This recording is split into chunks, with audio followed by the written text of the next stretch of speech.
अस्सलाम वालेकुम जी। जब भी हम कोई चीज़ खरीदते हैं और उसको अगर हम कैश में पेमेंट करते हैं, तो हमारे लिए एक चीज़ का बहुत ज़्यादा रिस्क होता है कि जिसको हमने कैश में पेमेंट की है, वो कहीं उससे मुकर ना जाए। लेट्स से हमने अगर प्रॉपर्टी खरीदनी है, तो अक्सर प्रॉपर्टी का जो सेलर है, वो हमें ये कह देता है कि जी मैंने अपने अकाउंट में पेमेंट नहीं लेनी, आप मुझे कैश में पे करें। अच्छा, जब भी हम उसको कैश में पे करेंगे, तो इस चीज़ का रिस्क बहुत ज़्यादा है कि फ्यूचर में वो इससे इनकारी भी हो सकता है। वो ये कह सकता है जी कि मुझे तो ये पैसे मिले ही नहीं है, या खुदा न खास्ता उसकी डेथ हो जाती है, तो उसके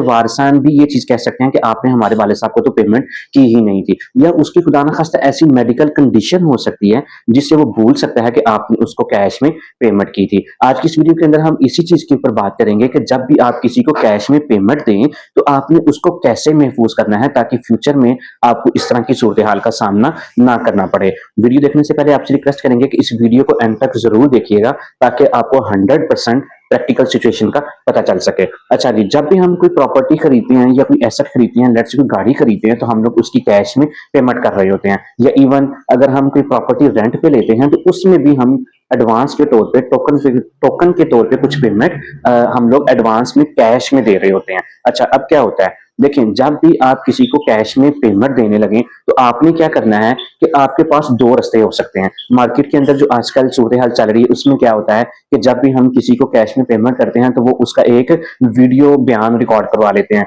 जिसके अंदर जिसको पेमेंट रिसीव हो रही होती है, वो ये कह रहा होता है कि जी ठीक है, मुझे कैश में पेमेंट रिसीव हो गई। लेकिन फ्यूचर में आपकी ये वाली वीडियो भी लॉस हो सकती है, आपका डेटा लॉस हो सकता है, या जिस भी स्टोरेज मीडिया के अंदर आप अपनी इस वीडियो को सेव करेंगे, वो स्टोरेज मीडिया भी खराब हो सकता है, और आपको किसी सिचुएशन की और आपको किसी भी वर्स्ट सिचुएशन का सामना करना पड़ सकता है। अब आपने क्या करना है, जब भी आप किसी को कैश में पेमेंट देने लगे, तो आपने सबसे पहले एक चेक लिखना है। उस चेक के ऊपर आपने उस बंदे का नाम लिखना है, और एक काम आपने जरूर करना, वो ये करना है कि चेक के एंड के ऊपर जो बेरर का वर्ड होता है, आपने उसको काट देना है। अब आपने इस बंदे के साथ खुद बैंक जाना है, और जब आप बैंक के काउंटर पे उस चेक को प्रेजेंट करेंगे, तो बैंकर सिर्फ उसी बंदे को कैश दे रहा होगा। तो आपके पास फ्यूचर में अगर कोई सिचुएशन इस तरह की अराइज होती है, तो आपके पास एक बेहतरीन एविडेंस होगा कि जी देखें, मैंने इस बंदे को इसके नाम का चेक दिया था, लेकिन मैंने क्रॉस नहीं किया था। इस बंदे ने जाके अपने चेक को बैंक में प्रेजेंट किया और उसको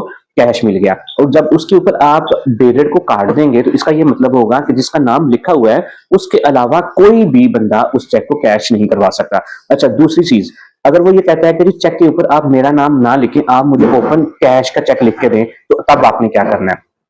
तो ऐसी सिचुएशन के अंदर आपने चेक के ऊपर कैश लिखना है, डेट डालनी है और चेक उसको दे देना है, और आपने उसके साथ बैंक चले जाना है। आजकल बैंक्स का ये सिस्टम है कि जब भी आप कैश का चेक बैंक के काउंटर पे प्रेजेंट करते हैं, तो बैंक आपको आपसे आपका आईडी कार्ड मांगता है। जो बंदा ये चेक लेके जाएगा, वो अपना आप आईडी कार्ड बैंक के काउंटर पे प्रेजेंट करेगा, और बहुत से बैंक जो हैं, जो आपके अकाउंट में से जब पैसा निकलेगा, तो आपकी बैंक स्टेटमेंट के अंदर जो नरेशन आ रही होगी, वो उस बंदे का आईडी कार्ड आ रहा होगा। तो आपके पास एक बेहतरीन एविडेंस होगा जी कि आपकी बैंक स्टेटमेंट के अंदर आपने जिसको कैश का चेक दिया था, उसका आईडी कार्ड नंबर आ रहा है। तो आप वहां से भी वेरीफाई कर सकते हैं। नॉर्मली जो बैंक है, लेट्स से जो डीआईबी बैंक है, उसके अंदर तो आईडी कार्ड का नंबर आ रहा होता है, लेकिन जो दूसरे बैंक हैं, उनके अंदर तो आईडी कार्ड का नंबर नहीं आ रहा होता, वो सिर्फ कैश विड्रॉल लिख रहे होते हैं, लेकिन उनके रिकॉर्ड के अंदर आपके जो कैश विड्रॉल करवा रहा होगा, उसके आईडी कार्ड की कॉपी जरूर लगी हुई होगी। लिहाजा फ्यूचर में जब भी कभी इस तरह की कोई वर्स्ट सिचुएशन आती है, तो आप जाके बैंक से एक स्पेसिफिक लेटर भी बनवा सकते हैं जी कि फलान ट्रांजैक्शन, फलान कैश किसने निकलवाया था, तो बैंक आपको अपने लेटर हेड के ऊपर ये चीज लिख के दे देगा